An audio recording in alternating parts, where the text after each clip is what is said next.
ஏன் ட்ரம்ப் மேலே இந்த தாக்குதல் நடத்தப்பட்டது என்கிற கேள்விகள் நம் முன்னால் இருக்கிறது. ஆலன் என்கிற ஒருவர் ஏன் இந்த தாக்குதலை நடத்தினார்? வளமையாக என்ன பண்ணுவாங்கன்னு கேட்டால், இந்த மாதிரி ஒரு சம்பவத்தில் எங்கேயாவது ஒரு முஸ்லீம் பெயர் தாங்கி ஈடுபட்டுட்டான்னு சொல்லி சொன்னால் இஸ்லாமிய தீவிரவாதம் என்கிற ஒரு முத்திரையை குத்தி முஸ்லீம்கள் அத்தனை பேரையும் பயங்கரவாதிகளாக்கி, அதே போன்று இஸ்லாத்தையும் தீவிரவாதத்தோடு சம்பந்தப்படுத்தி அந்த மாதிரியான செய்திகளை தான் போடுவாங்க.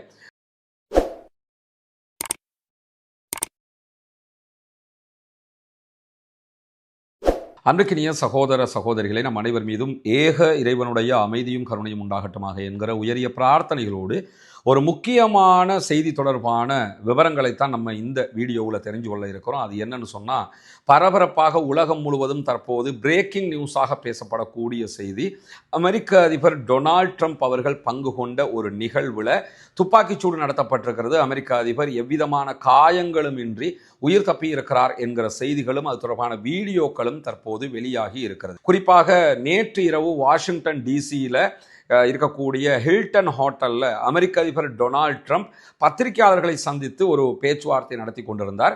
இந்த பேச்சுவார்த்தையில் அமெரிக்க அதிபரோடு துணை அதிபர் ஜேடி வான்ஸ் கலந்து கொண்டிருந்தார். அமெரிக்க அதிபருடைய குடும்ப உறுப்பினர்கள் மெலானியா உள்ளிட்ட பல பேரும் அதிலே பங்கெடுத்திருந்தார்கள். அதை தாண்டி எக்ஸத் உள்ளிட்டவர்கள் இருந்ததாக சொல்லப்படுகிறது. பென்டகனுடைய பொறுப்பாளர்கள், அமெரிக்காவினுடைய பாதுகாப்புத்துறை பொறுப்பாளர்கள், பல அதிகாரிகள் என்று பல முக்கியஸ்தர்களும் அந்த நிகழ்விலே பங்கெடுத்திருந்தார்கள்.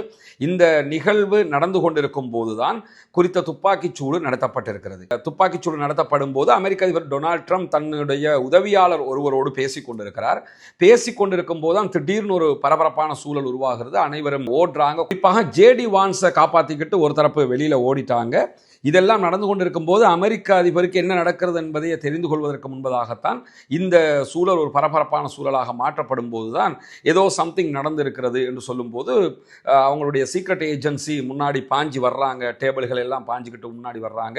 வந்து உடனே அதிபரை அப்படி செக்யூரிட்டி கார்டோட பாதுகாப்பாக பள்ளத்தில் இருக்கக்கூடிய ஒரு இடத்துக்கு, அங்கே ஏதாவது ஒரு வழியை வாங்க வச்சிருக்கிறதுக்கு வாய்ப்பு இருக்குது, அவரை பாதுகாப்பாக கொண்டு போகிறதுக்கு அதுக்குள்ளே கொண்டு போயிடுறாங்க. ஆனால் அமெரிக்க அதிபருக்கு எந்த விதமான காயங்களும் ஏற்படவில்லை. குறிப்பாக ஜேடி வான்ஸுக்கோ அங்கிருந்து யாருக்குமோ இப்படியான எந்த காயங்களும் ஏற்படவில்லை. ஆனால் துப்பாக்கிதாரி நடத்திய தாக்குதலில் துப்பாக்கி குண்டுகளில் இருந்து பாதுகாப்பு பெறுகிற கவசத்தோடு இருந்த புல்லட் ப்ரூஃப் ட்ரெஸ் அணிஞ்சுக்கிட்டு இருந்த ஒருவருக்கு அட்டாக் நடந்திருக்கிறது. அவர் புல்லட் ப்ரூஃபோடு இருந்தவர் லோக்கல் ஹாஸ்பிட்டலில் தற்போது அட்மிட் பண்ணப்பட்டிருக்கிறாரு. அவருக்கு எந்த விதமான காயங்களோ ஆபத்துகளோ இல்லை என்று சொல்லி அமெரிக்க ஊடகங்கள் செய்தி சொல்லுகிறார். அதே நேரத்தில் இந்த தாக்குதலை நடத்தியவர் யார் என்கிற ஐடென்டிஃபிகேஷன் இதுவரைக்கும் அமெரிக்காவினுடைய அதிகார வட்டங்கள் ஓப்பனாக இவர்தான் என்கிற செய்திகளை சொல்லாவிட்டாலும் ஆலன் என்கிற ஒருவர் தான் இந்த தாக்குதலை நடத்தி இருக்கிறார் என்கிறது அமெரிக்காவினுடைய எல்லா ஊடகங்களுமே, ஒன்று ரெண்டு ஊடகங்கள் கிடையாது. வாஷிங்டன் போஸ்டாக இருக்கலாம், அதே போல் நியூயார்க் டைம்ஸாக இருக்கலாம், அங்கே இருக்கக்கூடிய எந்த ஊடகங்களை, ஃபாக்ஸ்லேருந்து எதை நீங்கள் எடுத்துக்கிட்டாலும் எல்லா ஊடகங்களும் ஆலன் என்கிற பெயரை உடைய ஒருவர் தான் இந்த தாக்குதலில் ஈடுபட்டார் என்று சொல்லியிருக்கிறார்கள். அமெரிக்க அதிபரை அவருடைய ஃபோட்டோவோட அந்த செய்திகளை வெளியிட்டிருக்கிறாங்க. அவரை இடுப்புக்கு மேலே டிஷர்ட் களையப்பட்ட நிலையில் வீழ்த்தி பிடிச்சிக்கிட்டு இருக்கிற மாதிரியான காட்சிகள் வெளியாகி இருக்கிறது. அது ஊடகங்கள் சொல்லும்போது வேறு வெப்பன் ஏதாவது வச்சிருக்கிறாராங்கிறதுக்காக அப்படி ஆடைகள் களையப்படும் என்று சொல்லி சொல்றாங்க. அவரை விரட்டி போய் தான் பிடிக்கிறாங்க. அவரால் வேற எந்த உயிரிழப்புகளும் ஏற்படவில்லை. இதுதான் இன்றைக்கு இடம்பெற்றிருக்கக்கூடிய சம்பவத்தினுடைய சுருக்கமாக இருக்கிறது. நியூயார்க்கினுடைய மேயர் மம்தானி உடனடியாக இதற்கு எதிராக கண்டனங்களை வெளியிட்டிருக்கிறார். இப்படியான பயங்கரவாத தாக்குதல்களை யாரும் செய்யக்கூடாது, ஏற்றுக்கொள்ள முடியாது என்று சொல்லியிருக்கிறார். ஏன் ட்ரம்ப் மேலே இந்த தாக்குதல் நடத்தப்பட்டது என்கிற கேள்விகள் நம் முன்னால் இருக்கிறது. ஆலன் என்கிற ஒருவர் ஏன் இந்த தாக்குதலை நடத்தினார்? வளமையாக என்ன பண்ணுவாங்கன்னு கேட்டால், இந்த மாதிரி ஒரு சம்பவத்தில் எங்கேயாவது ஒரு முஸ்லீம் பெயர் தாங்கி ஈடுபட்டுட்டான்னு சொல்லி சொன்னால் இஸ்லாமிய தீவிரவாதம் என்கிற ஒரு முத்திரையை குத்தி முஸ்லீம்கள் அத்தனை பேரையும் பயங்கரவாதிகளாக்கி, அதே போன்று இஸ்லாத்தையும் தீவிரவாதத்தோடு சம்பந்தப்படுத்தி அந்த மாதிரியான செய்திகளை தான் போடுவாங்க. அல்லாஹ்வுடைய உதவியில் இந்த சம்பந்தப்பட்ட நபர் அப்படியான ஒரு நபர் மாதிரி எந்தவித அடையாளங்களும் படுத்தப்படலை. ஆலன் என்கிற ஒரு பேரில் தான் அவர் இருக்கிறாரு. ஆனால் எதுக்காக இந்த தாக்குதலை மேற்கொண்டார் என்கிற கேள்வி இருக்குது. அவற்றிலிருந்து ஆயுதங்கள் எல்லாம் கைப்பற்றப்பட்டிருக்கக்கூடிய செய்திகள் எல்லாம் வெளியாகி கொண்டிருக்கும் போது அமெரிக்க அதிபர் அவரிடத்துல ஊடகங்களுடன் என்ன கேட்குறாங்கன்னா, இந்த தாக்குதலுக்கும் ஈரானுக்கும் ஏதாவது சம்மந்தம் இருக்குமா அப்படின்னு சொல்லி கேட்குறாங்க. அவர் தெளிவாகவே சொல்லிட்டாரு, ஈரானுடைய யுத்தத்திற்கும் இந்த தாக்குதலுக்கும் எந்த விதமான தொடர்புகளும் இருக்கிற மாதிரி தெரியலை, அப்படியான எந்த விதமான அடையாளங்களும் இதில் இல்லைன்னு சொல்லிட்டாரு. ஆனால் அடுத்த நிமிஷமே திருப்பி இன்னொரு பத்திரிகையாளரை கூப்பிட்டு ஈரான் தான் இதை செஞ்சிச்சுன்னு அவர் சொல்லுவாரானா நிச்சயம் சொல்கிறதுக்கும் வாய்ப்பு இருக்குது, அதை புரிஞ்சுக்கிறங்க. ஆனால் முதல் கட்டமாகவே ஈரானுக்கு சம்மந்தம் இல்லை அப்படின்னு சொல்லிட்டாரு.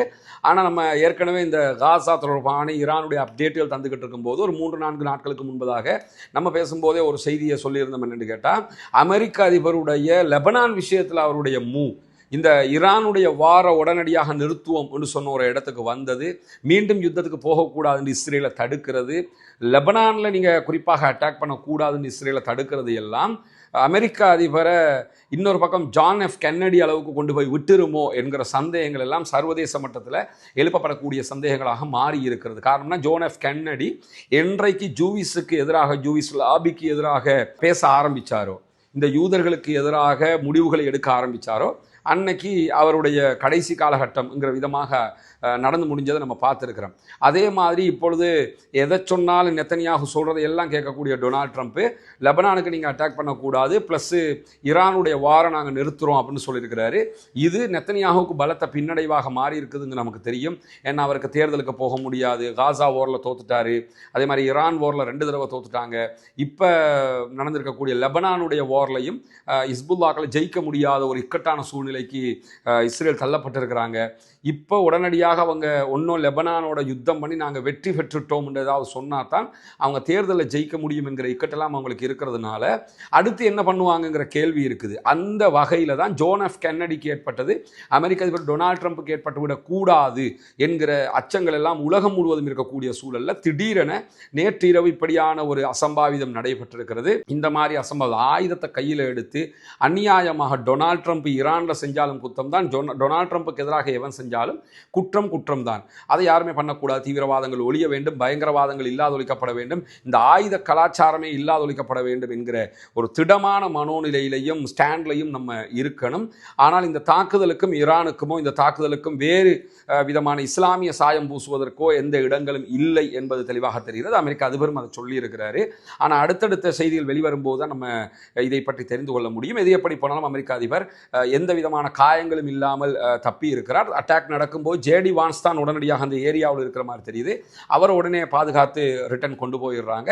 பிற்பட்ட நேரத்தில் தான் அமெரிக்க அதிபர் டொனால்ட் ட்ரம்பை காப்பாற்றுகிறார்கள் என்கிற காட்சிகள் வெளியாகி இருக்கு. அதை பார்க்குற எல்லோருமே தெரிந்து கொள்ள முடியும். தொடர்ந்து இணைந்திருங்கள் ரஸ்மின் மைசி நியூஸ் மற்றும் ரஸ்மின் டாக்ஸ் ஆகிய 2 சேனல்களோடு உங்களுக்கு தேவையான உண்மையான செய்திகளை கொண்டு வந்து தருவதற்கு தயாராக இருக்கிறோம். ஆக்கிரமிப்புகள் ஓய வேண்டும், ஆக்கிரமிப்பாளர்கள் ஓய வேண்டும், ஆக்கிரமிப்புகள் ஓய்ந்து ஆக்கிரமிப்பாளர்கள் ஓய்ந்து மத்திய கிழக்கிலும் முழு உலகிலும் அமைதி திரும்ப வேண்டும் என்கிற பிரார்த்தனைகளோடு அனைவரும் ஜனநாயக ரீதியாக ஆக்கிரமிப்பாளர்களுக்கு எதிராக தொடர்ந்து குரல் எழுப்புவோமாக. வாஹர் தஅவானா அல்ஹம்துலில்லாஹி ரப்பில் ஆலமீன்.